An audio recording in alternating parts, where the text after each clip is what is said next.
it's really come to something when, having spent a lifetime myself fighting against NATO and American wars, it's the Americans that are trying to stop the war, and Piers Morgan, Boris Johnson and Keir Starmer who are trying to keep it going. I don't want to keep it going. You've got a lot of Ukrainian, I don't want to keep it going. You've got a lot of Ukrainian blood on your hands. You have lied about this war from the beginning. Actually, Vladimir... You have lied about the origin of this war, about the duration of this war, about the course of this war, and now, having caused you and your war party the death of 1 million Ukrainians while claiming to love Ukrainians, you're now calling for British lives to be lost. What a load of absolute bullshit. That constitutes close to a war crime.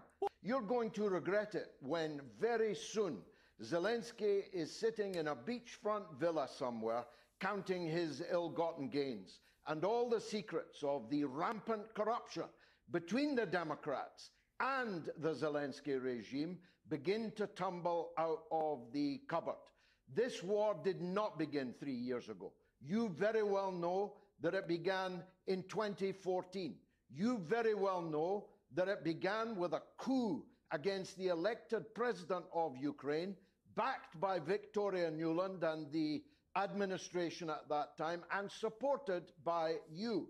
You very well know that the criminalization of the Russian language, which followed hard on the heels of that coup, was the proximate reason for an uprising in the east of the country amongst Russian-speaking, ethnically Russian people.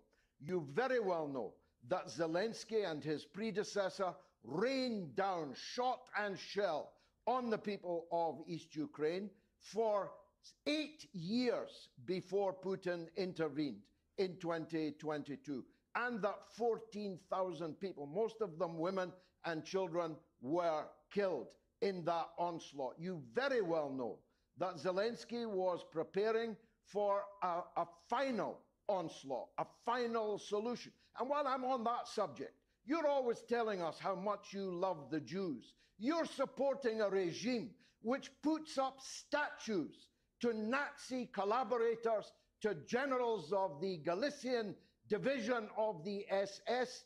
You are Zelensky is Jewish, you know that, right? You know Zelensky's Jewish, right? Do you? But that's like saying there's no racism in America because Obama... So so you're calling the Jewish leader of Ukraine a Nazi. Is that your position? That's like saying there's no racism in America because Obama was briefly the president of the country.